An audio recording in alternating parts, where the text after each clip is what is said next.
పర్సెంటా అర పర్సెంటా wait we will meet you in 2029 December. ఏంటిరా పర్సెంటు అర పర్సెంటు వచ్చేసావా? నువ్వు టెన్షన్లో ఉన్నావని కాంబాబన్న చెప్పాడు, అందుకే వచ్చా. ఏరా పర్సెంటు కాంబాబన్న సంజన దగ్గరికి వెళ్ళాడా?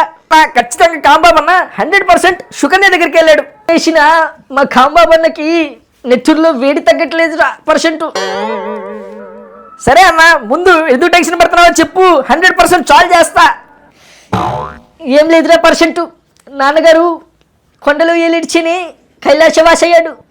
మన సన్నాసి యదవులు లడ్జులో ఏలిచ్చారు. ఏం చేయాలో అర్థం కావట్లేదు. నా పరిస్థితి ఏమవుతుందో. ఓహో, నువ్వు ప్రసాదంలో ఏలు పెట్టావు కాబట్టి 100% కాదు 200% ఆ అవకాశం నీ పాపాన్ని వదిలిపెట్టదు. నాకెందుకు వచ్చిన కావాలా? నేను పోయి పోలవరం గేట్లు అమ్ముకొని బ్రతుకుతా. నేను ఒక సన్నాసిని, నాతో పాటు 151 సన్నాసులు. ఛీ!